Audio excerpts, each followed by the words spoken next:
இன்றைய நாட்கள் கொடிகரமான ஒரு நாட்கள் என்பது ஒவ்வொரு வார்த்தைக்கு முன்னாடி நான் சொல்லுகிற ஒரு வார்த்தை தான். இது பல காரணங்களாக சொல்லிக் கொண்டிருக்கிறேன். இந்த கொடிய காலம் எப்படி இந்த கொடிய காலம் என்பது அன்று நாம் கேள்விப்பட்ட செய்திகள். அன்று எப்படி நோய்கள், கொள்ளை நோய்கள் ஆப்பிரிக்காவில் உள்ளதாம் கேள்விப்பட்டோம். இது கேள்விப்பட்டோம், புரியுதா? கேள்விப்பட்டோம். யுத்தங்கள் எங்கே அங்கே யுத்தங்கள் நடக்கிறதாம் கேள்விப்பட்டோம். ஆனா இந்த நாட்கள் அப்படி இல்லை. எங்கள் வீட்டிலும் கதவை தட்டி வருகிறது பிரச்சனைகள். வேத வார்த்தைகளின் படி நன்றாக அவதானிக்க வேண்டும். நாமல் அங்கு நடக்கிறது இங்கு நடக்கிறது என்று சொல்லிக் கொண்டிருந்தோம்.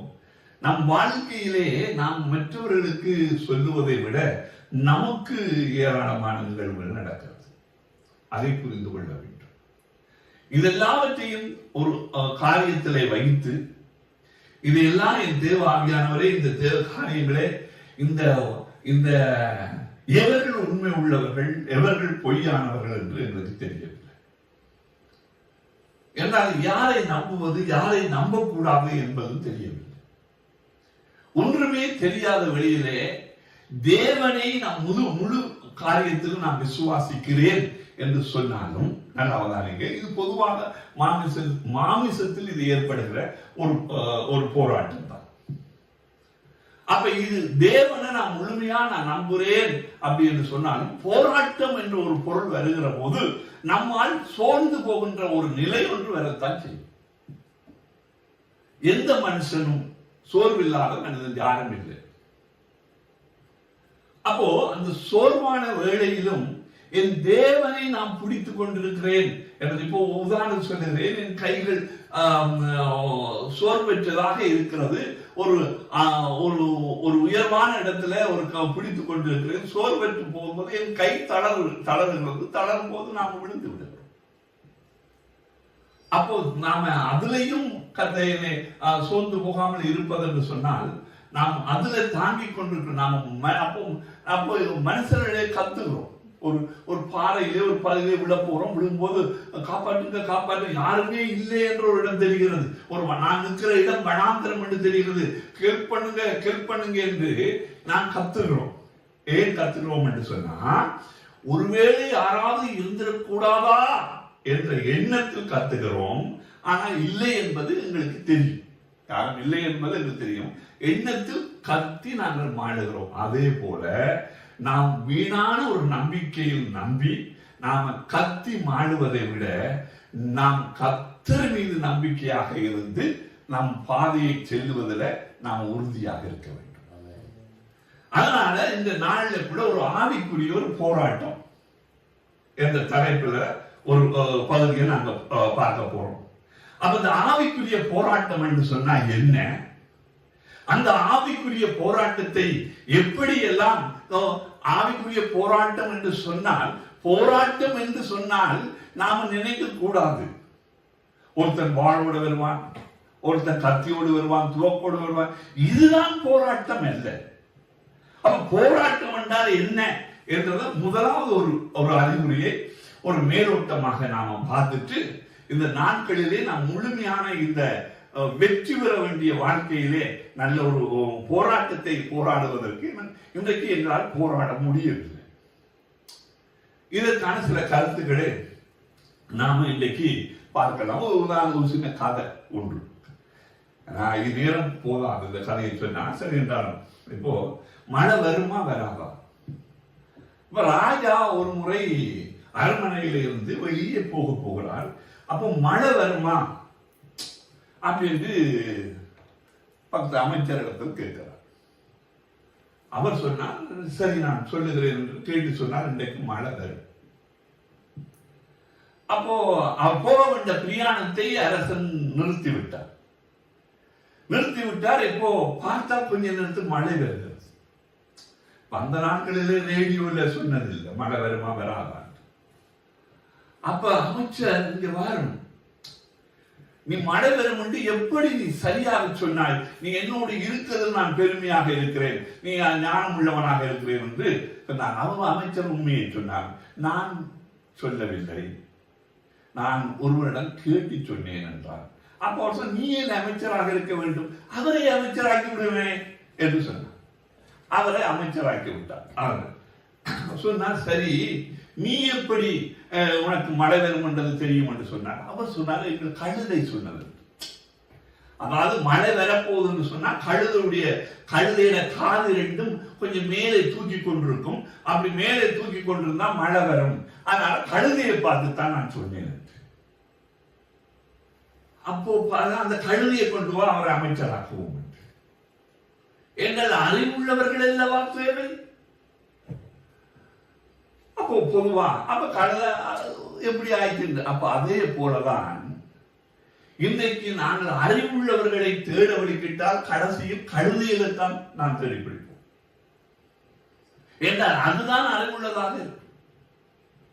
உதாரணத்துக்கு சுனாமி வரப்போகிறது என்பதை ஆடுகளுக்கு தெரியுது, மாடுகளுக்கு தெரியுது, நண்டுக்கு தெரியுது, மீனுக்கு தெரியுது என்று சொல்லுகிறார்கள். அதுவும் உண்மை, பொய் என்றும் இல்லை. அப்போ நாங்கள் அவர்களை நாமல் அமைச்சராக்க முடியாது.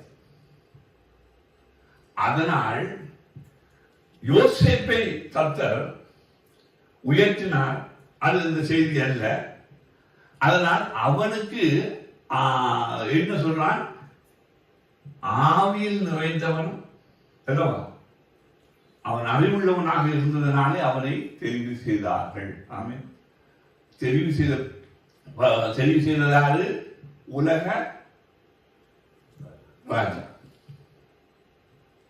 ஆனா ஆண்டவர் நடத்துகிறார். இது வேற சப்தம், இதுக்கு அதுக்கு சம்பந்தம் இல்லை. சரி, இப்போ நாம் இன்னைக்கு என்ன சொல்ல போறோம்னு சொன்னா, ஆவிக்குரிய போராட்டம். இந்த ஆவிக்குரிய போராட்டத்தை எப்படி பார்க்கணும்? இப்போ இன்றைய நாட்களில் நடந்து கொண்டிருக்கிற சம்பவங்களில், உலகம் பூராக நடந்து கொண்டிருக்கிற இந்த காட்சிகளில் இன்றைக்கு ஆவிக்குரிய இந்த போராட்டத்தை இன்றைக்கு அனைவரும் அதை மாம்சத்துக்குரிய போராட்டமாக மாற்றிவிட்டார்கள். அதனால் இன்று அநேக உபத்திரகங்கள், அது வேதம் சொல்லு, இது கடைசி நாட்களில் அப்படி சம்பவம் நடக்கும். அப்ப இந்த ஆவிக்குரிய இந்த ஆவிக்குரியவர்கள் ஆண்டவர் அழைத்து ஞானஸ்நானம் எடுத்து சோத்திரம் என்று சொன்ன அனைவர்களும் இன்றைக்கு அந்த ஒரு சூழ்நிலைகள், பிரச்சனைகள் சூழ்ந்துற போது அவர்கள் ஆவிக்குரிய ஆலோசனைகள் உள்ளவர்களாக இல்லாமலும், அவர்கள் ஆவிக்குரிய போராட்டத்தை போராடாமல் இன்றைக்கு ஒரு மாம்சத்துக்குரியவர்களாக, அங்கே மாம்சத்துக்குரிய ஒரு போராட்டமாக எப்படி பழி வாங்க வேண்டும், அகற்ற வேண்டும், உடைக்க வேண்டும் என்ற ஒரு சாதாரண ஒரு நிலையத்தை அந்த காரியத்திலே இன்றைக்கு செய்கிறார். ஆனால் நீ தயவு செய்து இதை வேறு விதமாக நினைத்திட வேண்டாம். நான் சொல்லுகின்ற காரியங்களை அதாவது நீங்கள் கேட்கிற விதத்தை பொறுத்து இருக்கிறது. நான் உதாரணத்துக்கு சொல்லுகிறேன். 10 சிங்கம் இருக்கிறது. 10 சிங்கம் இருக்கிறது. அந்த 10 சிங்கத்திற்கும் பண்டிகை தலைவராக்கி விட்டார்கள். நல்லா நீங்க 10 சிங்கத்துக்கும் பண்டிகை தலைவராக்கி விட்டார்கள். என்னிடத்துல 10 பண்டி இருக்கிறது. சிங்கத்தை தலைவராக்கி விட்டார்கள். எந்த கூட்டம் ஜெயிக்கும்? நீங்க சொல்லுங்க. 10 சிங்கத்துல இருக்கு. 10 சிங்கத்திலும் பண்டி தலைவராக்குது. 10 பண்டி இருக்கு, சிங்கம் தலைவராக. எது ஜெயிக்கும்? ரெண்டுமே இல்ல, சிங்கம். நீங்க சொன்ன சிங்கம் தான் ஜெயிக்கும். ஏன்னு சொன்னா தலைமை தாங்குவது சிங்கம். சிங்கம் தன்னுடைய இயல்பை பீரிட்டு சொல்லும். அதனால் பண்டியும் பீரிடுகிறது. கேட்ட பண்டிகளும் பீரிடுகிறது. இப்போ 10 சிங்கம் இருக்கு. பண்டி தன்னிட்டு இருக்கிற சிந்தனையா சொல்லும். அப்ப இது என்ன செய்யும்? இது ஊத்தேக்கணும் கிடார தச்சு. அதான் ஒரு சொல்லுவார்கள், நான் குப்பையில இருக்கிற நாயை எடுத்து மெத்தையில போட்டு குளிச்சாட்டி தட்டி தடவி கண்ணே மணியே நடந்திருக்கு. இப்ப என்ன செய்ய போறீங்க? நிகழ்வு இருக்கே இல்லை. இது பிசாசு இன்றைக்கு எல்லாரையும் வஞ்சித்துக் கொண்டு வருகிறது. இதை மட்டும் புரிஞ்சு கொள்ளுங்கள். இதை நான் நோயலுக்கு சொல்லு தெளிவா அவருக்கு சொல்லல, நீ கவனமா இருன்றதுக்காக சொன்ன, அவ்வளவுதான், வேறு ஒன்றும் இல்லை. அப்போ இது நமக்கு வந்துச்சு சம்பவத்தில். இதை நாம் நன்றாக புரிந்து கொள்ள வேண்டும். இது ஒருவனை ஒருவன் குற்றம் சாட்டுவது அல்ல. இப்போ இந்த நிகழ்வு நடந்து கொண்டிருக்கிற நிகழ்வுல இன்றைக்கு பிசாசு இன்றைக்கு எவ்வளவு வேகமா யார் தலை நிமித்துகிறார்களோ அந்த தலைகளை நசுக்குவது. அதாவது வேதம் சொல்லுகிறது, நல்லா அவதானிங்க, வேதம் சொல்லுகிறது நீ பிசாசின் தலையை நசுக்குவாய் என்று சொன்ன. இன்றைக்கு பிசாசிட்ட போய் அதுக்கு கால் இல்லை நசுக்கிறதுக்கு, பிசாசுக்கு அது ஊருதுன்னா சொல்லி இருக்கல்லவா. அதால என்ன செய்யுது, அந்த பிசாசுக்கே காலை உருவாக்கி இந்த தலையை கொண்ட கொடுத்து நசி என்ற மாதிரி இன்றைக்கு விசுவாசிகள் இன்றைக்கு பிசாசு இடத்துல இன்றைக்கு ஒவ்வொருவரையும் ஒப்பு கொடுத்து கொண்டிருக்கிறார்கள். இந்தா இவர், இந்தா இவர், இந்தா இவர், இவரை நசுக்கண்டு இன்றைக்கு அவன் இன்றைக்கு ஒப்பு கொடுத்து கொண்டிருக்கிறார். அதனால் நாம் புரிந்து கொள்ள வேண்டிய முக்கியமான வார்த்தைகள், முக்கியமான காரியத்தில் இன்றைக்கு நாம ஜெபம் பண்ண வேண்டும். ஒரு பாஸ்டர் எனக்கு மிக ஆலோசனைகளை தந்து கொண்டிருந்தார், நல்ல காரியங்களை அவர் செய்து கொண்டிருந்த அருமையான பாஸ்டர். அவர் சொன்ன அந்த காரியத்தை உன்னை யார் எப்படி எப்படி சொல்லுகிறார்களோ அவர்கள் அந்த காரியத்தில் விடுவார்கள். சோ நாம ரொம்ப ஏன்னு சொன்னால் இன்றைக்கு இந்த கடைசி நாட்கள் என்றது ஒரு உண்மையான ஒரு அந்த உண்மையிலே எங்கள் நம்ம வாசலிலே வந்து நின்று தட்டி கொண்டிருக்கிறோம். இதை நாம் பார்க்க வேண்டும். பாருங்க, ஏன்னு சொன்னா ஆதியாமத்துல கடைசியாவது ஆதியா 49 யாக்கோப்பு எல்லாருக்கும் ஜெபம் பண்றான் அல்லவா. ஜெபம் பண்ணும்போது இங்கே ஒரு ஜெபம் பண்றா, வாசிங்க 6வது வசனத்தை, என் ஆத்துமாவே 49:6, என் ஆத்துமாவே அவர்களுடைய ரகசிய ஆலோசனைக்கு உடன்படாதே. அவர்களுடைய ரகசிய ஆலோசனை என்ன சொல்றாரு, ஒரு ஆலோசனை கொடுக்கிறார் அல்லவா. அந்த நீங்க அந்த வசனத்தை வாசிங்க. வசனத்தில் வந்துட்டு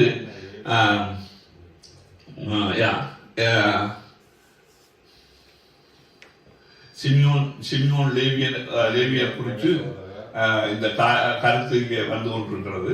அதுக்கப்புறம் 34 இந்த எப்படி அந்த ஆலோசனை நடந்தது என்றது 34வது ஆதியாகமம் 34ஆம் அதிகாரத்தில் கூட வாசிக்கலாம். இப்ப அதை இல்லை, அந்த பொருள் நான் எடுக்கணும் இல்லை. ஆனா இந்த வசனத்தில் ஒரு முக்கியத்துவத்தை வாசிக்கணும்னு சொன்னா, ஆத்மாவே அவனுடைய ரகசிய ஆலோசனையிலே உடன்படாதே, மேன்மையே அவர்கள் கூட்டத்தில் நீ சேராதே, அந்த மேன்மை அவர் கூட்டத்திலே சேராதே. அவர் தங்கள் கோபத்தினாலே ஒரு புருஷனை கொன்று, கோபத்தினாலே புருஷனை கொண்டு தங்கள் அகங்காரத்தினாலே அரண்மனைகளை நிர்மூலமாக்கினார்கள். அவருடைய அகங்காரத்தினாலே அரண்களை நிர்மூலமாக்கினார்கள். அப்ப அரண் என்றது என்ன சொல்லுங்க? அரண் என்பது, அரண் என்றால் கோட்டை, ஒரு பாதுகாப்பு அல்லவா. அந்த பாதுகாப்புல இன்றைக்கு 2 பாதுகாப்பை இந்த வேதத்துல பிரிக்கக்கூடியதாக இருக்கு. ஒன்று அந்த பழி சுமத்துறவர்கள், இல்லாவிட்டால் வஞ்சனை உள்ள அந்த அந்த ஒரு ஒரு கோட்டையா மாறுது. இப்ப பாருங்க, சங்கீதத்துல 46:6 அரண் கோட்டை நீரே கோட்டை கணக்கு வரி இருக்கிறது. அது சொல்றாங்க, யாக்கோப்பு தனது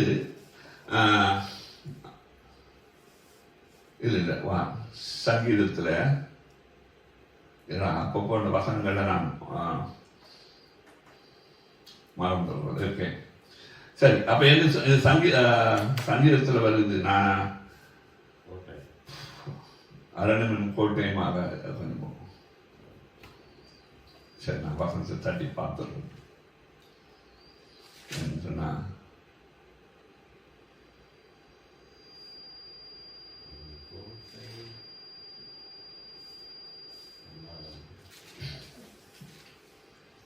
சரி, சங்கீதம் 31:4 அல்லவா? 31:4 சொல்ற, அவர்கள் எனக்கு மறைவாக வைத்த வலைக்கு என்னை நீங்களாக்கி விடும் அல்லவா? தேவரே எனக்கு அரண், தேவரே எனக்கு அரண், தேவரே எனக்கு அரண் கோட்டையுமாக இருக்கு. அப்படின்னு பல வசனங்கள் உண்டு, ஏராளமான வசனங்கள் உண்டு. அப்ப அரண் என்பது இன்றைக்கு 2 பகுதியாக இருக்கிறது அல்லவா?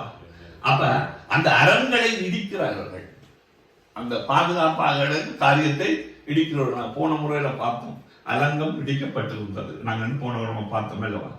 எப்படி அப்படி பள்ளங்களாக இருக்கிறது என்று நாங்கள் பாவத்தினுடைய காரியத்தை குறித்து நான் அவதானித்தோம். இப்ப அடுத்த கட்டத்தில் இருக்குன்னு சொன்னா, அப்போ என்ன சொன்னா, நாம் அந்த அரணுக்குள்ளே இருக்கிற போது இன்றைக்கு அந்த பிசாசு என்ன செய்யறது சொன்னா, அந்த அரணை இடிக்கிறது. பாதுகாப்பா இருக்கிற இதெல்லாம் அந்த அப்போ அதற்கு என்ன செய்ய வேண்டும் என்று சொன்னால், அதற்கு ஜெபம் பண்ணுகிற ஒரு கூட்டம் ஒன்று உருவாக்கப்பட வேண்டும். நான் சொன்னதை போல பழி சொல்லுவதற்கு அல்லவா? நாம் பழி சொல்லுகிற கூட்டம் உருவாகக்கூடாது. நாம் ஒரு ஜெபம் பண்ணுகிற ஒரு கூட்டத்தை உருவாக்கணும். இந்த உபவாச கூட்டத்தை கர்த்தர் இதை நடத்தி கொண்டிருக்கிறார். காரியங்கள்ல அநேக காரியங்களுக்காக நாம ஜெபம் பண்ணுகிற போது நமக்குள்ள சில காரியங்களை கேட்கிறோம். அதனால ஒன்று என்ன, நாம் அந்த வலிகளோடு இருக்கிறதுனால மற்றவர்களுக்காக ஜெபம் பண்ண எங்களால் தான் முடியும், வேறு யாரால முடியாது. பழி சொல்லுகிறவன் அவனால ஒரு நாள் ஒருவனை அவனை நிமித்த முடியாது. அதனால இந்த ஒவ்வொரு காரியங்களுக்காக இந்த நாள்ல நான் பார்க்கின்ற இந்த பார்வைகள் என்னவென்று சொன்னால், இன்றைக்கு மாமிசத்துடைய போராட்டங்களாக மாறிவிடும். அதை மாமிசத்துடைய போராட்டமாக மாற்றாதீர்கள். அப்படி இப்படி அங்கே இங்கே இங்கே இங்கே இங்கே என்று உலகமெல்லாம் பேசிக்கொண்டு அதை எப்படியாவது ஒரு மாமிசத்துக்குரிய போராட்டத்தை போராடுகிறார்கள். ஐயா, நான் வந்தது நோக்கம் என்ன, நாங்கள் நிற்கிற நோக்கம் என்ன? அதை ஆவிக்குரிய ஒரு போராட்டமாக, அந்த போராட்டத்தை ஆவிக்குரியதாக தாமதமாக இருக்கும், ஆனால் நான் ஜெயம் கொள்ளுவோம். ஏன்னு சொன்னால், நம்மோடு இருக்கிறவர் தேவன், நான் நம்பி இருக்கிற நம்பிக்கை தேவன். அந்த நம்பிக்கை எங்களை வீண் போகாது. அப்ப அந்த நம்பிக்கை வீண் போகாத ஒரு வண்ணமான இந்த நாட்களிலே நாம் ஜெபிக்க வேண்டியிருக்கிறோம். இன்றைக்கு நாம் அவவிசுவாசிக்காக ஜெபிக்கிறதா இல்லை விசுவாசிக்காக ஜெபம் பண்ணுகிறதா என்ற ஒரு போராட்டம் உண்டு. ஐயா, ஜெபம் பண்ணுகிற போதே ஒரே ஒரு வலி எனக்கு ஏற்பட்டது. என்ன வலி என்று சொன்னால், நான் கடைசியில நான் ஒரு ஜெபத்தை எப்படி ஏறெடுத்தேன், ஆண்டவரே, நான் ஜெபம் உன்னை புகழ்ந்து பாடியது குறைவாக இருக்கிறது, விண்ணப்பம் பண்ணியது பெரிதாக இருக்கிறது. அப்போ ஆண்டவர் எங்களை எதற்காக எங்களை மனிதரை உருவாக்கினாராம்? அவரை புகழ்ந்து பாடுவதற்காகத்தான் உருவாக்கினாரே ஒழிய விண்ணப்பம் பண்ணுவதற்காக என்னை உருவாக்கினார். சிந்திச்சு பாருங்க, மனிதனை ஏன் உருவாக்கினார்? அவரை துதித்து புகழ்வதற்கு. அப்போ நம் ஜெப பாதையில என்ன செய்யறோம் சொன்னால், ஆண்டவரை இன்றைக்கு பல வகையில் ஜெபம் பண்ணுகிறார்கள். ஆண்டவரே, அவனுக்கு ஏதாவது செய்யும் என்றுவார்கள். நீயும் நான் திந்துவில் இருந்து வந்தான், அவன் போய் அந்த வீட்டுக்கு ஏதாவது செய் எடுத்து காணிக்க கொடுத்து செய்தி சொல்லி எழுதுவார்கள். அதை பல வடிவத்தில் சொல்லுவார்கள். அதை விடுவோம், அது நமக்கு தேவையில்லை. அப்போ நான் என்ன சொல்லுகிறேன், அந்த நிலைக்கு என்னை உருவாக்கினவன் யார்? ஜெபம் பண்ண வேண்டியதுல போயிட்டு இப்போ சும்மா சாதாரணமாக ஒரு பேராக சொல்லி ஜெபம் பண்ணினாலும் கூட அங்க டைம் ஆயிடுச்சு. ஏற்கனவே தூங்கி விழுகிற கட்டத்துல தான் ஜெபம் பண்ண போறோம். அந்த தூங்கி விழுகிற இடத்துல ஒரு அழுகையும் வந்து விட்டது. ஆண்டவரே, நான் உன்னை புகழ்ந்தது ஆபிரகாம் தேவன், ஈசாக்குடைய தேவன், நீ வானத்தையும் பூமியையும் அண்ட சராசங்களை உருவாக்கினவரே, உண்மை ஸ்தோத்திரம் என்று சொல்லி போட்டு ஒரு சுயநலவாதியாய் கேட்கிறேன். ஆண்டவரே, அவரை பாரும், இவரை பாரும், இதை பாரும், அதை பாரும் என்று சொன்னால் விண்ணப்பங்கள் ஏராளமாகிறது. அப்ப இது பிசாசுடைய தந்திரம். ஏன்னு சொன்னால் உண்மையின்படி விண்ணப்பம் ஆபிரகாம் இந்த பூமியை அழிக்க போறேன் என்று சொன்ன போது மண்டாடுகிறார் அல்லவா? ஆண்டவரே, ஒரு சுகமா பட்டத்தை அழிக்க போகும்போது அதுல ஒரு 10 பேர் இருந்து அழிக்க மாட்டியோ? ஐயோ, அப்படின்னு ஒவ்வொரு விண்ணப்பம் பண்றாங்களா? அழியாம இருக்கணும்ன்றது விண்ணப்பம். நீங்களும் அழிந்து இந்த ஜனங்கள் அழிந்து போகக்கூடாதுன்றது விண்ணப்பம். விண்ணப்பம் சரி. அப்ப அதுக்கு முன்னுக்கு என்ன செய்யலாம்? உடனே ஒரு சந்தோஷப்படுத்துகிறான். என்ன? உடனே அல்லவா? சமையல் அடுத்து போட்டு சாப்பாடுலாம் கொடுத்து அது துதியை என்றது. அப்போ எந்த சமையல் ஆண்டவனை மகிமைப்படுத்துறது? என்ன சமையல்? என்ன? ஆண்டவனை மகிமைப்படுத்துறது சமையல். அப்ப அந்த சமையல் எப்படி இருக்கணும்? சுவையா இருக்கணும். அந்த தேவனுடைய நாவுக்கு என்ன சாப்பாடு அப்படின்னு சொல்லத்தக்க ஜெபம் பண்ணுறவர்கள் எத்தனை பேர்? அப்போ நான் ஜெப மேடைக்கு போகும்போது, நான் ஜெபிக்க போகும்போது நான் எப்படி எல்லாம் இப்ப கற்பனை பண்றேன். எப்படி? ஆண்டவருக்கு சுவையான ஒரு ஜெபம் பண்ண போறேன். அதுதானே என்ன படைச்சாரு. அப்ப ஆண்டவர், அப்ப நான் என்னன்னு சொன்னா, இன்றைக்கு மாறின ஆண்டவரே, என்ன அபிஷேகம், அபிஷேகம், அபிஷேகம், எண்ணியால் அபிஷேகம், என்ன அபிஷேகம், என்னை உயர்த்தணும் என்றுதான் நான் ஜெபம் பண்ணுகிறேனே ஒழிய நான் தேவனை உயர்த்த வந்தவன் என்பதை மறந்து விடுகிறேன். இதை புரிஞ்சு கொண்டு ரகசியத்தை புரிஞ்சு கொண்டிருக்க. அதனால்தான் என்னை என்னை என்னை என்னை என்ற போதுதான் நான் மாம்சத்தின் போராட்டத்தை போராட ஆரம்பிக்கிறேன். என்னுடைய போராட்டம் ஒரு நல்ல போராட்டம். அந்த நல்ல போராட்டத்தை ஏண்டா என்னுடைய நல்ல போராட்டம் என்னை ஆண்டவர் மனிதனை படைத்ததில் அர்த்தமற்ற வாழ்க்கையாக போய்விட்டதோ. தேவன் மனிதனை உருவாக்கி நான் மனசாகப்பட்டேன் என்று சொன்னார் அல்லவா? அவர் தானே சொன்னார். ஏழை வைத்து சொன்னார். பாருங்க, ஆவிக்குரிய ஒரு மனிதனாக இருந்த மனிதனுடைய வாழ்க்கை இன்றைக்கு எப்படி ஒரு நிலையாக போய்விட்டது என்று நாம் ஒரு வசனத்தை நாங்கள் பார்ப்போம். ஆதியாகமத்துல 2ஆம் அதிகாரம், நான் 22 வாசிக்க இருக்கா? ஆதியாகம் 2ஆம் அதிகாரம் 22 23 முன்னுக்கு ஆகாம படைச்சாச்சு அல்லவா? ஆதியாகமம் வாசிக்க 20 முதலாவது 2ஆம் அதிகாரத்தை தட்டுங்க. இப்பெல்லாம் தட்டுறது இல்லை, இப்ப பைபிள் இல்லை. இப்ப உங்களுக்கு 12 தான் இருக்கு. ஆதியாகமத்துல 2ஆம் அதிகாரம் இல்லையா? ஆதியாகமத்துல இருக்குல்ல? அதுல பாருங்க 22. தேவனாகிய கர்த்தர் தாம் மனுஷனில் எடுத்த விலா எலும்பை மனுஷியாக அவரை மனுஷனுக்கு பாருங்க கதை சொல்றோம். இப்ப மனுஷன் எடுத்து மனுஷியை உருவாக்குறான் அல்லவா? துணை. இப்ப துணியை உருவாக்கின இப்ப இவன் யாரு? ஆவிக்குரியவன். இப்ப கொடுத்துட்டு இப்ப வந்துட்டு ஆதாமுக்கு அயர்ந்த நித்திரை வேற பண்ணினான். முதல் மயக்கம் போட்டு ஆபரேஷன் பண்ணினவன் அல்லவா? அப்ப மயக்க மருந்து போட்டு ஆபரேஷன் பண்ணின மனுஷனிடத்துல இன்றைக்கு நீங்க மயக்கம் போட்டு பாதியில இன்னும் அலம்புவான். அந்த மயக்கம் மருந்து தெரியாமல் போகும்போது அவனை தட்டி எழுப்பி கேட்டான், அவன் இன்னும் சொல்லுவான். அதுக்கு பிறகு நான் சொன்னான்னு கேட்பான். இப்ப அதே போல மயக்கம் ஒழுப்பி ஆண்டவர் என்ன செய்தார் சொன்னார், ஆதாம் இடத்துல அந்த ஏவாளை கொண்டு வந்து முன்னுக்கு கொண்டு வந்து நிறுத்துறார். நிறுத்துறாரா? நிறுத்திட்டார். அப்ப 22 நிறுத்துறார் இல்ல 22 இப்ப 22 வாசிங்க. தேவனாகிய கர்த்தர் மனுஷனின் அப்பொழுது 23 அப்பொழுது ஆதாம், இவள் என் எலும்பும் என் மாம்சத்தில் மாம்சமுமாய் இருக்கிறாள், இவள் மனுஷனில் எடுக்கப்பட்டபடியால் மனுஷி என்னப்படுவாள். இப்ப அந்த மயக்கம் தெளிஞ்சு எழுந்துடுறான். எழுந்த உடனே ஆவிக்குரிய மனுஷன் அல்லவா கொண்டு வந்து அந்த ஆதாமை கொண்டு வந்து அந்த ஏவாளை கொண்டு வந்து நிறுத்தின உடனே அவன் என்ன சொல்றான்னு சொன்னா, ஆதாம் இவளை எலும்பின் எலும்பு. யார் சொன்னது எலும்பு என்று? இவனுக்கு தெரியுமா? இவனுக்கு 5 நித்திர எழுத்தனான்.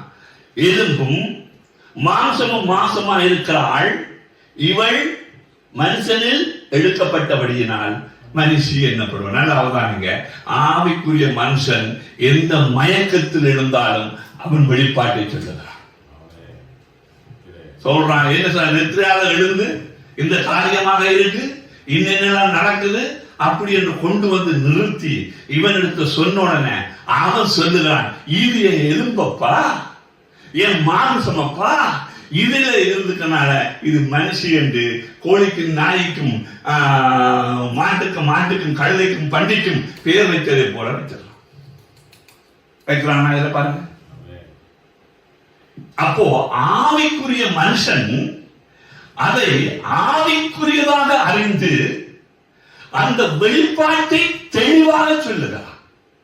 இன்னதான் இப்படித்தான் உருவானா என்று அந்த வெளிப்பாட்டை தெளிவாக சொல்லுகிறான்.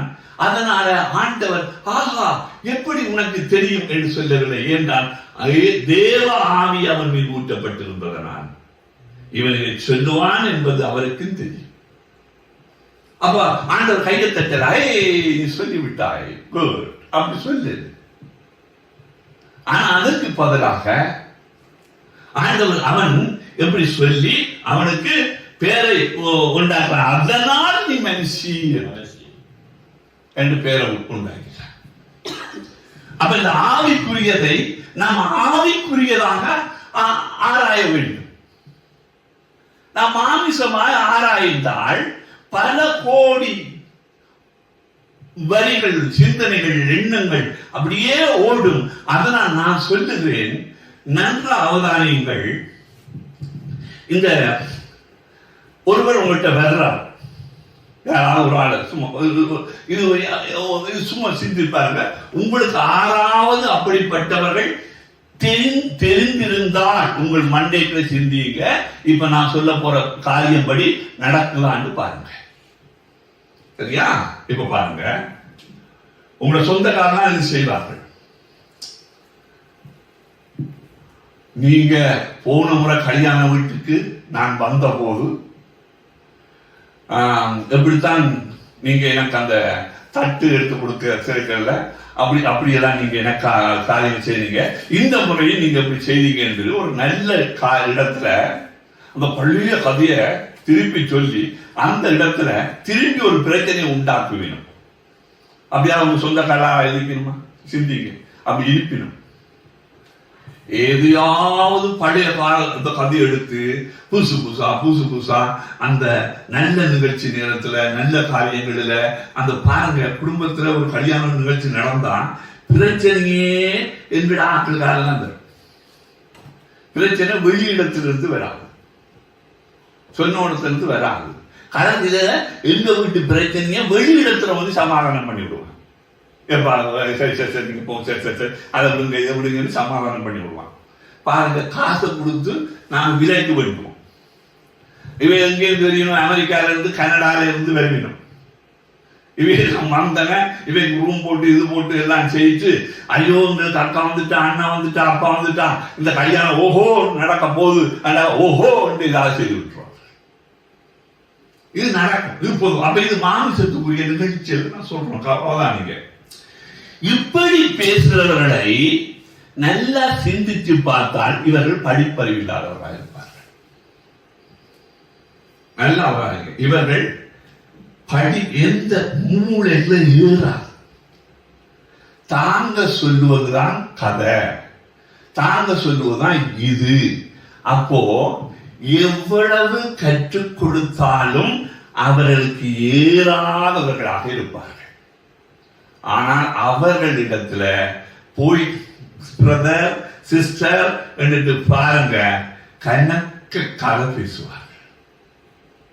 உங்களுக்கு தெரியுமா, இந்த சபை ஆரம்பத்தில் இருந்து, இந்த சபை நடத்துறதுல இருந்து, இந்த சபைய பண்றதுல இருந்து ஏண்டு மந்தம். அதனால் சொல்லுகிறேன், குட்டையில் தேங்கி இருக்கிற தண்ணி எப்பொழுதும் நாற்றம் எடுக்கும். அப்ப அந்த மூளையில எங்களுக்கு தேங்கி வைத்திருக்கிறது, அவற்ற பிரச்சனை இவற்ற பிரச்சனை, இது தேங்கி இருக்காதனால அதுக்கு கிட்ட நீங்க கொஞ்ச நேரம் பேசினா உங்களுடைய மூட்டெல்லாம் மாறிடும். நல்ல சந்தோஷமா கல்யாணம் விட்டு சாரியெல்லாம் உடுத்து நல்லா அழகா அப்படியே போயிங்க. இப்ப பந்தியில போய் சாப்பிடுற போது வாயு கிட்ட கைய வைத்து கொண்டே இருப்பீங்க. இந்த ஆள் சொன்ன கதையை சிந்திச்சு கொண்டு, இப்ப உனக்கு தின்ன முடியுதா, உனக்கு இப்ப குடிக்க முடியுதா? சேராத கூட்டத்தோடு சேர்ந்தது. புரியுதா? அந்த மாமிசத்துடைய போராட்டம் எப்படி வருது பாருங்க. அப்ப நான் என்ன சொல்றேன், ஆவிக்குரிய போராட்டம் எப்படி இருக்கும் என்றால், நதியிலே ஓடுகிற தண்ணீரை போல இருக்கும். கடகடகடகடன்னு ஓடிக்கொண்டிருக்கும். அது எப்போதும் பயமில்லாமல் நீ தண்ணி குடித்துக் கொள்ளலாம், இனிமையாக சுவையாக இருக்கும். அதனால்தான் நாம கடந்தது இன்றைக்கு ஓடிக்கொண்டிருக்கிற நதி ஓடாமல் அப்படியே தேங்கி இருந்தால் அது தேங்குறதாக இருப்பது. தேங்கி இருக்கிற தண்ணீர் எப்பொழுதும் நாற்றம் எடுக்கும். ஓடிக்கொண்டிருக்கிற தண்ணீர் எப்பொழுதுமே சுவையாக இருக்கும். எப்பொழுதுமே பயன்படுத்திக் கொள்ளலாம். எப்பொழுதுமே அந்த நதி அங்கே வற்றாத நீரூற்றாய் ஓடிக்கொண்டிருக்கிற நதியாக மாறும். புரிந்து கொள்ளுங்கள். அதுதான் அறிவு. அறிவிலிருந்து வந்ததில்லை, அறிவிலிருந்து வந்தது. அப்போ அங்கிருந்து ஓடிக்கொண்டிருக்கிற தண்ணீரை நாம குடிக்கிறவர்களாக அந்த ஜீவ தண்ணீரை கருவினோடு இருக்கும். அதனால் இந்த நாட்களில நல்ல அவதானியங்கள், பேசுறவர்களை சிந்தியுங்கள். உங்களோடு அமர்ந்திருக்கிற ரகசியத்தை நான் வெளிப்படுத்துகிறேன். உங்களோடு அமர்ந்திருக்கிறவர்களை நீங்கள் நன்றாக சிந்தித்து பார்த்தா அவர்கள் எப்படி பேசினார்? பழமைகளையே பேசிக்கொண்டு இருக்கிறவர்கள், தேக்கி வைத்த தண்ணீர் அது நாற்றம் எடுக்கும். கொஞ்சம் சற்று நாளே பேசிக்கொண்டு இருக்கும் போதே கொஞ்ச நேரத்திலே விலகி ஓடிடும். பிரதர், உங்களுக்கு தான் பிரதர் நான் பார்க்கணும் என்று தருவார்கள். உங்களோட பேசுவோம் இருக்கா என்று சொன்னா நீங்கள் தேக்கி வச்ச தண்ணீர் இது நாற்றம் எடுக்கும். என்ற ஜீவ தண்ணீர் ஓடிக்கொண்டே இருக்கும். இதை நாம் புரிந்து கொள்ளும். அதனால்தான் தேவ பிள்ளைகளே, இன்றைக்கு மாமிசத்துக்குரிய போராட்டங்கள் பல வருடங்களிலே வந்திருக்கிறது. இன்றைக்கு நாங்கள் அறியாதவர்கள் நினைத்துக் கொள்ளுகிறோம், இது மாமிசத்தின் போராட்டம், நான் ஜெயிக்க வேண்டும். நீ ஜெயித்து ஒன்று நடக்க போறதில்லை. நீ ஜெயித்தாலும் ஒன்று நடக்க போறதில்லை. ஒன்று நடக்கும், ஒரு முடிவெடுப்பா. என்ன, நான் அங்கு போக மாட்டேன், நீங்க போக மாட்டேன், அப்படி செய்ய மாட்டேன், இப்படி செய்ய மாட்டேன், இப்படி செய்ய மாட்டேன். அவர் தவறு, இவர் தவறு, இவர் தவறு, இவர் தவறு, அவர் தவறு, எல்லாம் தவறு. தவறு சொன்னவர்கள் இன்றைக்கு தவறு செய்கிறார்களே. இந்த தவறை எந்த தவறு கொண்டே சேர்ப்பது?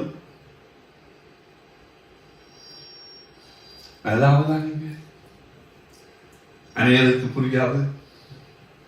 அதனால இந்த நாட்களிலே நம்முடைய போராட்டம், நாங்கள் மாம்சத்தோடு 10:3 நாங்கள் 2 கொரிந்தியர்ல 10:3 நாங்கள் மாம்சத்தோடு நடக்கிறவர்களாக இருந்து மாம்சத்தின்படி போர் செய்கிறவர்கள் அல்ல, எங்களுடைய போராயுதங்கள் தனியே உண்டாகும். எங்களுடைய மாம்சத்துக்கு ஏற்றவர்களாயிராமல் அரண்களை நிர்மூலமாக்குவதற்கு தேவ பலம் உள்ளவர்களாக இருக்கிறது. தேவ பலம் உள்ளவராக இருக்கிறது. அதனால்தான் நான் என்ன சொல்லுகிறேன்னு சொன்னா, இன்றைக்கு ஆண்டவர் எங்களை ஒரு படைப்பில் எங்களை படைத்தது, என்னை படைத்தது நல்லாவதான், என்னை படைத்தது ஆண்டவனை துதிக்க. இதை நான் ஒரு சாதாரண ஒரு முடிவு எடுத்திருக்கேன். அந்த முடிவில் இன்னைக்கு நான் ஒரு நல்ல ஒரு காரியத்தில் நீங்க ஜெபம் பண்ணக்கூடியவர்களாய் தேவனோடு ஒரு வெற்றி வாழ்க்கையை போராட்டத்தில் இருந்து உடைக்கப்படுகின்ற காரியத்தில் இன்னைக்கு நமக்காக நாம் சங்கீதத்தில் நாங்கள் வாசித்தது போல இல்லவா,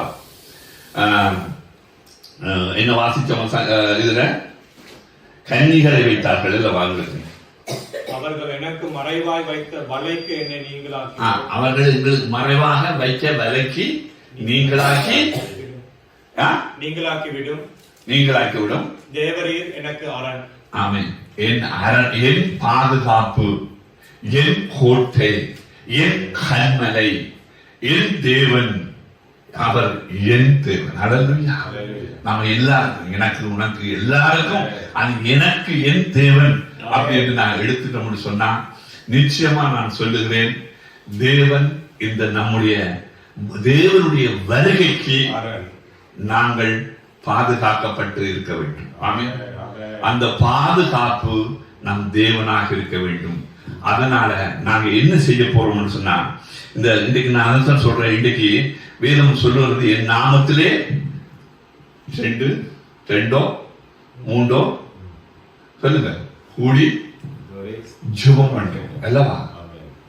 எதற்கு? அந்த இடத்துல தேவ ஆவியானவர் வாசம் பண்ணும். அதனால நல்லா கேளுங்க, ஆதாம் தனிமையாக இருந்தார். இந்த செய்தி நாம் சரியா முடிக்க முடியாது என்பதை புரிந்து கொண்டு விட்டேன். ஏன்னா இது ரொம்ப அப்படியே ஓடிக்கொண்டிருக்கு, வந்து கொண்டே இருக்கு. ஆனா சொல்றேன், அப்போ ஆதாமை தேவன் என்ன செய்தார்னு சொன்னா தனிமையை படைத்து விட்டு என்ன எக்ஸ்ட்ரா ஒன்றை போட்டுறார். தனிமை, மிக கொடுமை, வேதனை அப்படின்னு எல்லா காரியத்தையும் கொடுத்தப்ப ஆண்டு சொல்லலையே, நான் உன்னோடு இருக்கிறேன், உனக்கே தேவாய் சொன்னாங்க.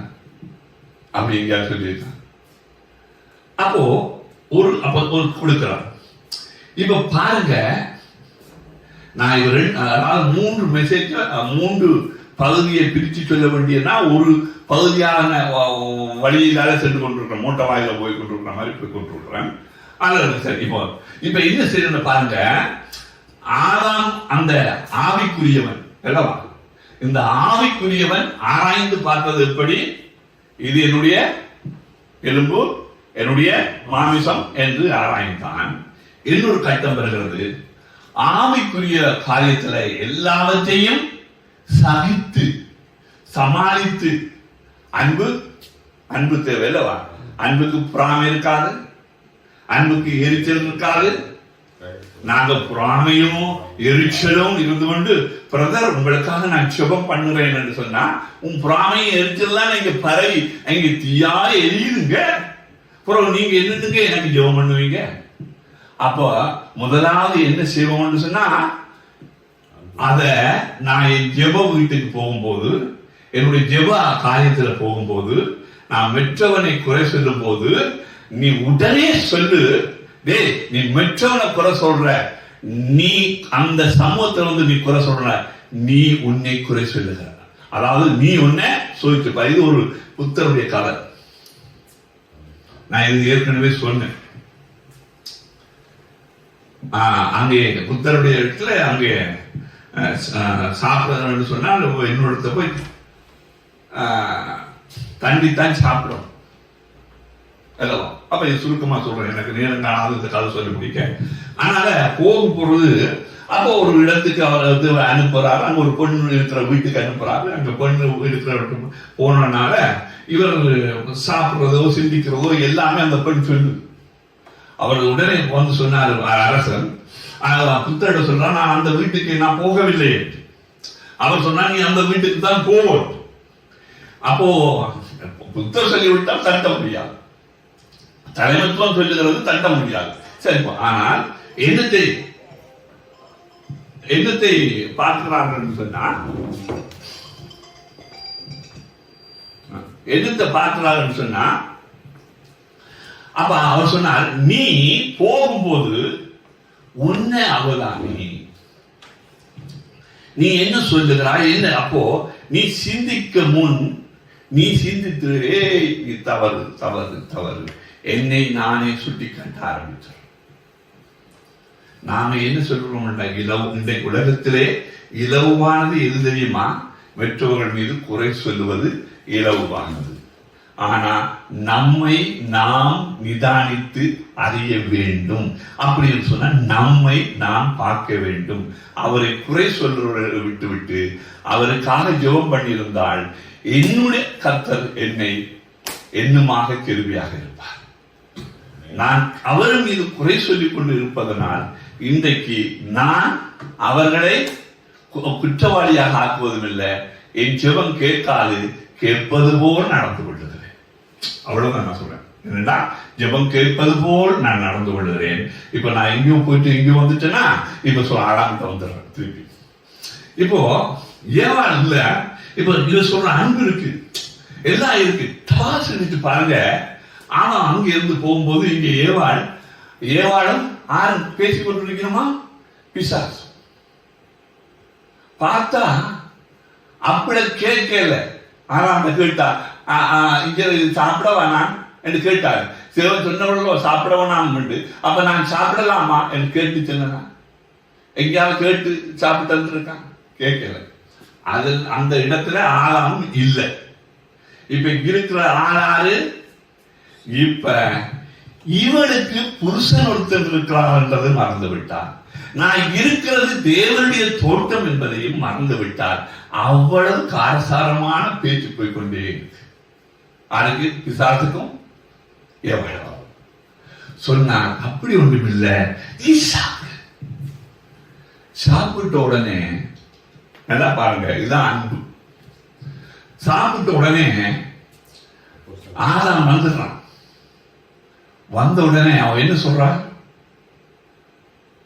இத சாப்பிடு சொன்ன உடனே இவன் ஆவிக்குரியவன் அல்லவா? இவனுக்கு மயக்க நிலையில எழுப்பி சொன்னவனே எலும்பும் தோலும் சதையும் ரத்தம் அப்படின்னு சொல்லி என்னுடைய மனுஷன் பேர் வச்ச மகா தீர்க்கதரிசி, பயங்கர வெளிப்பாடு கொடுத்தவன், ஆவிக்குரிய நிறைந்தவன் இவன் இப்போ சாப்பிடாதே என்று சொன்னால் இங்கே வார்த்தையோடு வார்த்தை மோதல் ஏற்பட போகிறது, விவாதம் உண்டாக போகிறது. அதனால் சகித்துக் கொண்டா நானே. அதனால் தான் இன்றைக்கு எல்லா ஆண்களும் எல்லாம் சகிக்கத்தக்கவர்கள். நீங்க பாருங்க, நீங்க பொதுவா பாருங்க, அவர்கள் எல்லாவற்றையும் இருக்கு, மாறுபாடு இருக்கு. ஆனால் அவருடைய வேதனைகளை காட்ட மாட்டார்கள், தங்கள் வலிகளை காட்ட மாட்டார்கள் அல்லவா? எதையுமே காட்ட மாட்டார்கள். எல்லாவற்றையும் தாங்கி நல்லா இருக்க வேண்டும் என்று நினைக்கிறவன் தான் ஒரு தலைவன் அல்லவா? அது அப்படியே இருப்பான். ஆனா இவள் என்ன செய்வாள்? வள வள வள கதை ஒரே பேச்சாக பேசி சாப்பிட்டு இது சாப்பிடாது என்று சொன்ன உடனே இல்லை என்று சொன்ன உடனே இப்ப இந்த ஏவாளும் பிசாசும் உண்டா போயிருக்கு. இப்ப தனியா ஆதாம் நிற்க போறான். இதெல்லாம் அவன் ஆவிக்குரியதை சிந்திக்கிறான். வெளிப்பாடு வருகிறது அவனுக்கு. பார்த்தான், பரவாயில்லை, நானும் சேர்ந்து சாப்பிட்டு ஆதாம் என்னோட இருப்பாள் என்று எண்ணி அவன் சாப்பிட்டான். இது என்னுடைய வெளிப்பாடுங்க. ஆமா, இது எந்த தியோலஜிக்கு நடந்துட்டுறாங்க. ஆனா இது இருக்குங்க. நீங்க நல்லா சிந்திச்சு பாருங்க. வாழ்க்கைய நாங்க எல்லாவற்றையும் சகித்துக் கொள்ள வேண்டுமா இருந்தால் வேதத்தை நீங்க சகித்த வண்ணமா வாசிங்க. மேட்டுமையாக நிற்க வேண்டும் என்று சொன்னால் மேட்டுமையா வச்சு பாருங்க. நான் தான் தலை அப்படி என்று சொன்னால் தலையாவே நின்றுருங்க. அப்ப இந்த சரிபோட பாருங்க, நிச்சயமா தெரியும். ஏன்னு சொன்னா கதை சொல்றவன் ஒரு கூப்பிட்டு இங்க வாங்க என்று கதை சொல்றவன் நிச்சயமா தன் பக்கம் எடுத்துருவான். அப்ப பிசாசு மொத்தமா இப்ப அவன் ஆஹா நான் வந்த காரியம் வேகமாகி முடிந்து விட்டது என்று உடனே என்று இயேசு என்ன சொல்றாரு? ஆஹா, என் பிள்ளை இவ்வளவெல்லாம் கஷ்டப்பட்டு அவன் உண்டாக இருக்கிறதுக்காக செய்யறதுனால நான் என் குமாரனை இந்த பாவத்துக்காக நான் ஆயத்தப்படுத்துகிறேன். அல்லேலூயா. முன்கூட்டியே வெளிப்பாடு வருதல்லவா? ஏன் சொன்னான்? இது நான் சொல்லிவிட்டேன், ஆனால் இதை நான் மீட்க வேண்டுமா இருந்தால் என் குமாரன் தான் பலியாக வேண்டும். இப்போ கூப்பிடுகிறான். தேவன் வரும்போது நடக்கும்போது தேவன் வருகிறான் என்று தெரிந்தவனுக்கு இன்றைக்கு ஆவிக்குரிய வாழ்க்கையிலே தேவன் கூப்பிடுகிறார். அன்று என்னை கூப்பிட்டவர் தான், ஆதாமே எங்கே இருக்கிறாய் என்று கூப்பிட்டவர் தான் இன்றும் உன்னை அழைக்கிறார் இயேசு. இன்றைக்கும் கூட்டங்களிலே, இன்றைக்கும் ஒவ்வொரு இடங்களிலே இயேசு கூப்பிடுகிறார். மகனே மகளே, கலங்காதே, திகையாதே, நான் உன்னோடு கூட இருக்கிறேன், வா வா வா என்று கூப்பிட ஆரம்பித்தவர். ஏதேன் தோட்டத்தில் முதலாவது சுவிசேஷத்தை அங்கே சொன்னது கர்த்தராகிய தேவன். யாருக்கு சொன்னார்? இந்த 2 பேருக்கு தான். இந்த 2 பேரை படைத்ததும் அவர்தான். இப்பொழுது பழி சுமக்கப்பட்டவரும் அவர்கள்தான். இப்போ இவர்களுக்கு இந்த சுவிசேஷம் கொடுக்கப்படுகிறது, அழைக்கப்படுகிறது. மகனே மகளே, வா, நீ எங்கே இருக்கிறாய்? புரியுதா இந்த வாரியில்? அப்ப நல்ல அவதானிங்க. இன்றைக்கு இன்றைக்கு நம்ம போராட்டம் எப்படி, நான் எங்கே இருந்து வந்தேன் நல்லா கேளுங்க. இன்றைக்கு வாங்க சொன்னா ஒரு பிரதமர் சிஸ்டர் கிட்ட, நான் எங்க இருந்து வந்தேன் உனக்கு தெரியாது. அப்படி தெரிஞ்சான் ஒன்றும் பண்ண முடியாது. நாங்களும் அப்படித்தாங்க. இப்போ அதல்ல, நான் செல்ல வேண்டிய பாதை, நான் எங்கே இருந்து தேவன் என்னை உருவாக்கினாரோ நான் தேவனிடத்துக்கு போக வேண்டும் என்றால், நான் இப்பொழுது தேவ சத்தத்தை கேட்கிறதான் எங்களுக்கு திறமை ஒழிய. ஆனால் இப்போ ஆதாமை தேவன் தள்ளிவிடவில்லை, ஏவாளை தேவன் தள்ளிவிடவில்லை. சேர்க்கிறாரா? இன்றைக்கு ஆதாம் ஏவாள் அந்த காரியத்துல அவர் மனிதனை கூப்பிட்ட கர்த்தர் தோட்டத்தில் இருந்து கூப்பிட்ட முதல் எங்கே இருக்கிறாய் என்று, மகனே மகளே என்னிடத்துல வாங்க என்ற போது அவர் வரும்போது என்ன சொல்லுகிறார்கள்? உன் சமூகத்துக்கு நான் வர விரும்பல. ஏன்னு சொன்னா, நான் இப்போ நிர்வாணியா இருக்கிறேன் அல்லவா, நான் நிர்வாணியாக இருக்கிறேன் என்ற ஒரு சத்தத்தை கொடுக்கிறாரு. நிர்வாணி என்ற சத்தத்தை கொடுக்கிறாரு என்றார். அவர் சொல்லுகிறார், யார் சொன்னது நீ பாவி என்று? யார் சொன்னது உன்னை? அப்படியா இருக்கு? ஆனா பாருங்க, சொல்றார், சரி நீ சேர்த்து கொண்டு இப்போ அத்தி இலையை கொடுத்திருக்கிறாய். ஆனால் மகனே, இது ஞானமற்ற செயல்தான், அது அழிந்து விடும். உனக்கு தோளால ஒன்று பலிவிட்டு தோளால ஆடைகளை உனக்கு தருகிறேன், இது நீதியான ஆடைகளாய் மாற்றுகிறார். ஐயா இது இருக்கு. அதனால என் கர்த்தர் சிலுவையில இருந்து உரியப்பட்டார். நல்லா உதாரணீங்க.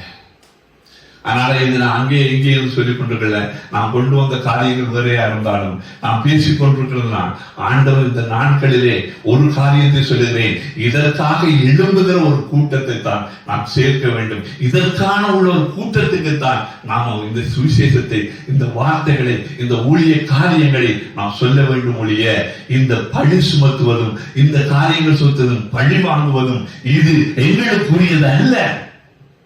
பழிவாங்கல் எங்களுக்குரியது அல்ல, அது தேவனுக்குரியது. தேவனுக்குரியதை நாங்களே செய்து, நாங்களே முடித்து, நாங்களே எல்லாவற்றையும் செய்கிற தலைக்கணம் பிடித்தவர்களாக இருக்கக்கூடாது.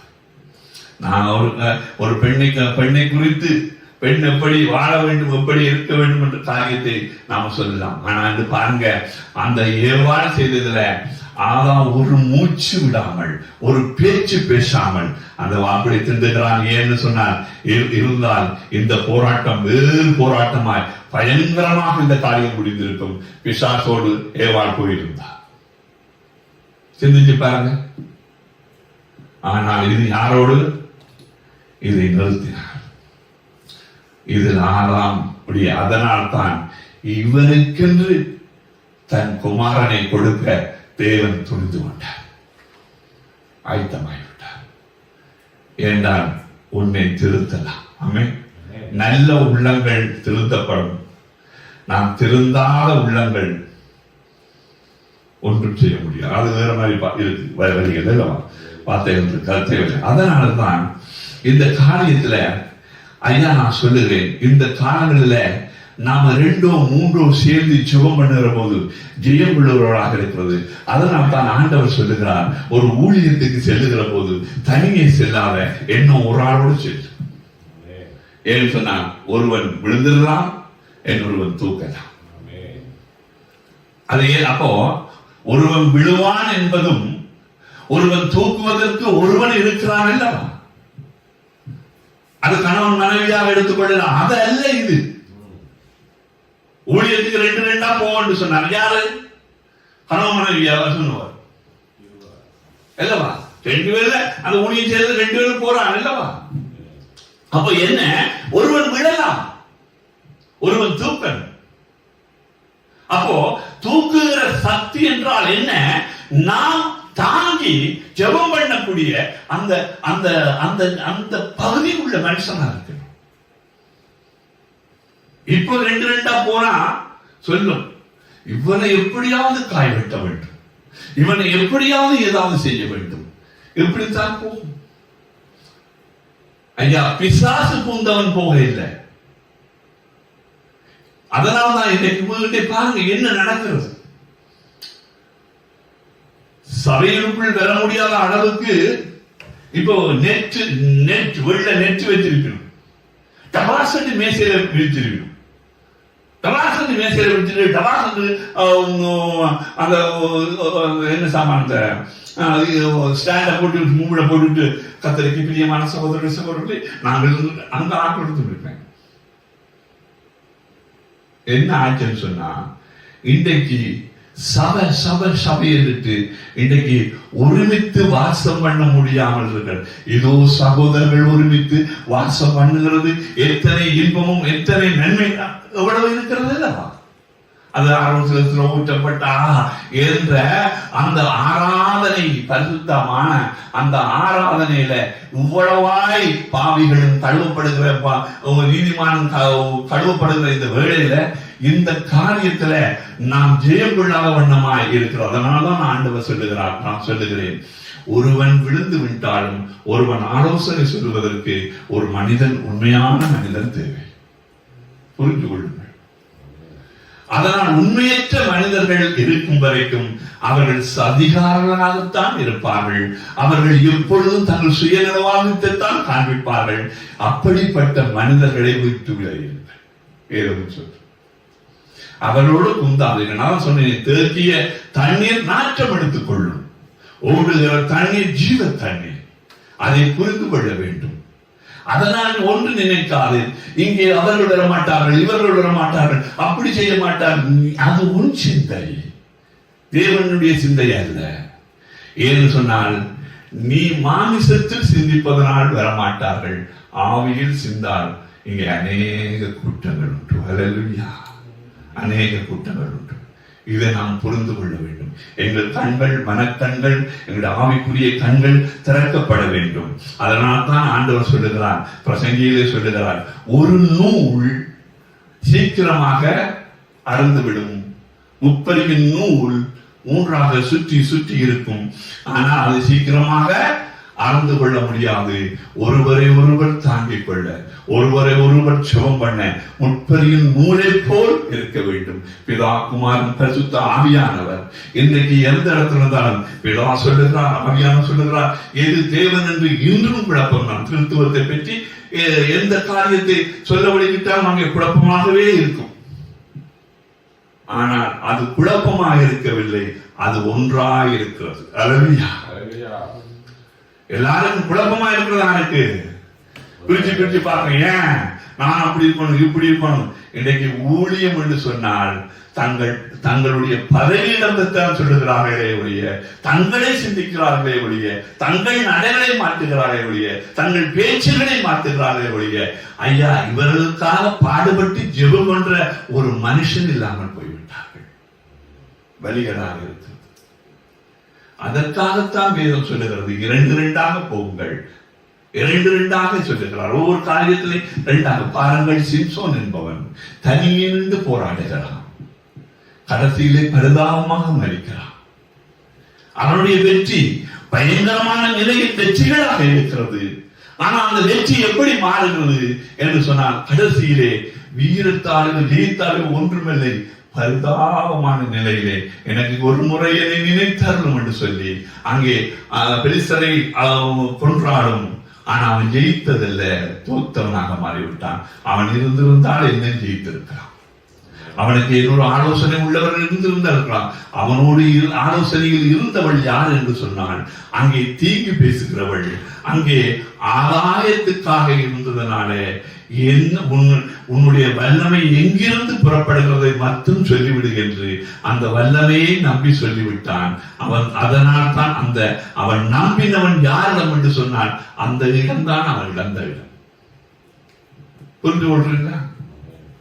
எங்கெங்கெல்லாம் நீங்கள் இழக்கிறீர்களோ அதுதான் நம்பிக்கை. அந்த நம்பிக்கையை இழந்ததனால் நீ இன்றைக்கு தேவனை ஜெபிக்க மாட்டேன், துதிக்க மாட்டேன், நான் அப்படித்தான் இருப்பேன், இப்படித்தான் இருப்பேன் சொல்லி சொல்லுகிற ஒவ்வொரு மனிதனும் மனிதனை நம்பினதனால் அவன் சொல்லும் வார்த்தை என்ன தெரியுமா? நான் ஆலயத்துக்கு வர மாட்டேன், நான் அங்கு வர மாட்டேன், நான் ஜெபம் பண்ண மாட்டேன் என்ற ஏன்னு சொன்னால், உன்னுடைய நம்பிக்கை தேவனாக இருந்திருந்தாள் நீ ஜெயித்திருப்பாய். இதை நாங்கள் நன்றாக புரிந்து கொள்ள வேண்டும். அவன் நேரமும் போதாது. அதனால தேவன் போராடுகிற போது 2 பேரை முதலாவது அனுப்புகிறார். நீ 2 பேராக நின்று போராடு. தனியே நின்று போராடாத. தனியே நின்று எங்கெல்லாம் போராடுகிறாயோ அங்கே நீ ஒரு நாள் சோர்ந்து விழுந்து விடுவாய். அதனால் நான் ஒன்று சொல்லுகிறேன், நாம் ஊழியம் செய்கிறவர்கள் ஒருவர் வெளிப்படையான உண்மை உள்ளவர்களாக இருக்க வேண்டும். என்கிற நோக்கம் என்ன என்பதை நன்றாக புரிந்து செயல்பட வேண்டும். நீங்கள் வெளிப்படை இல்லாமல் உன் மனசுக்குள்ள ஒன்று, இங்க இருக்கிற மனசுல ஒன்று, சபையில இருக்கிற பாஸ்டர் நோக்கம் உண்டு, ஒரு நோக்கத்தில் இருக்கும். அங்கே தலைமைத்துவத்தை நடத்துவர்கிட்ட ஒரு நோக்கம் இருக்கும், இவற்ற ஒரு நோக்கத்தில் இருக்கும். எல்லார்ட்ட ஒரு நோக்கமும் அங்கே பகையை உண்டாக்கும். ஒரு கூட்டம் வந்தா என் கூட்டத்தோட கூட்டிக் கொண்டு போவதுதான். இதுதான் ஆவிக்குரிய வளர்ச்சி இல்லை. நான் எங்கேயாவது ஒரு ஐயா ஒன்றுமில்ல, நாம எல்லாரும் சேர்ந்து செய்வதுதான் தேவனை மகிமைப்படுத்தலாமே ஒழிய, நாங்கள் ஒவ்வொரு ஒத்தையாக நின்றால் அந்த காரியம் வந்துட்டு சீக்கிரமாக விழுந்து விடுவார். புரியுதா? நான் சொன்ன ஒரு நூல் முற்பரியுமா இருக்கணும் இல்ல, பிணைத்து பிணைத்து பிணைத்து ஆவிக்குரிய விஷயங்களில எந்த காரியத்திலும் நாம் தெளிவுள்ளவர்களாக இருக்க வேண்டும். ஏன் எங்களோட அப்படி பண்ணுவேன் எப்படி பண்ணுவேன், நீ எப்படியும் பண்ண மாட்ட. நீ கடைசியில சொல்லுகிறேன், நீ கண்ணீரோடு கவலையோடு வேதனையோடு வலியோடு அழுவாய். ஐயா நான் சொல்லுகிறேன், ஆவிக்குரிய சமூகத்திலிருந்து வலியோடு அழாதே. நான் எத்தனையோ தடவை விக்கி இருக்கிறேன், கண்ணீர் விடவில்லை, அழவில்லை, கதறவில்லை, ஆனால் அழுதது போல் விக்கிருக்கிறேன். நான் நினைக்கிறேன் என்னுக்குள் இருந்து பரிசுத்த ஆவியானவர் அழுகிறார். புரிகிறதா? அதனால் நான் சொல்லுகிறேன், ஆண்டவர் தெளிவாய் பேசிக் கொண்டிருக்கிறார். நான் சொல்லுகிறேன், தேவ ஆவியானவர் வழிநடத்தலாக இருக்கிறார். இதை நன்றாய் புரிந்து, இன்றைக்கு இந்த உபதேசங்கள் இல்லை. அப்படி பேசுகிறவனையும் ஏதாவது பட்டத்தை சூட்டி விடுவார்கள். நான் உங்களுக்கு தெளிவான காரியத்தை சொல்லுகிறேன், இணைந்து செயல்படுங்கள். திருத்துவத்தை போல் ஒருவர் பிணைந்து செயல்படுங்கள். ஆனால் ஒவ்வொன்றும் தேவன் நாமம் உயர வேண்டும். எங்களே அல்ல, எங்கள் நாமங்களே அல்ல, எங்கள் பெயர்கள் அல்ல, என்னுடைய காரியம் இல்லை. நான் சொல்லணும், தேவரே என்னை தாழ்த்தி உன்னை உயர்த்துகிறேன். அதனால் சும்மா பள்ளிக்கூடத்துல போய் நின்று என்னை தாழ்த்தி உன்னை உயர்த்துறேன் என்று சொல்லிட்டு முழுவாசி உன்னை உயர் அந்த படிக்கு மேல ஏறி உன் தலையை நீட்ட வேண்டாம். புரிகிறதா நான் சொல்றது? என்னை முழுமையாய் நான் சொல்லுகிறேன். இன்றைக்கு சும்மா நெட்டோட திரிஞ்சிட்ட வாசன் ஒரு மேசையை போட்டு உடனே ஆராதனை ஏதோ ஆராதனை நடக்குதுன்னுட்டு அப்படி போட்டுட்டு எப்படி ஒரு கூட்டம் அப்படி ஒரு கூட்டம் சேர்ப்பதல்ல ஆராதனை. நாமே இது சகோதரர் ஒருவர் பார்க்கிற போது மரியாளும் எலிசபெத்தும் வருகிறார். அவர்களை காணும் போது வயிற்றில் உள்ள கற்பம் அங்கே துள்ளுகிறது, சந்தோஷப்படுகிறது. அப்படின்னா அவரை காணும் போது துள்ளி என்று இன்னைக்கு முகத்தை எப்படி பார்க்கிறது என்று மறைத்திருந்து பார்க்கும் மௌனம் என்ன? எப்படித்தானே போகுது. அதனால சொல்லுகிறேன், இந்த நாட்களில இந்த உபவாச கூட்டங்கள் இந்த காரியங்களை நாம பகுதிகளை ஒரு காரியத்தை செய்ய வேண்டும் என்று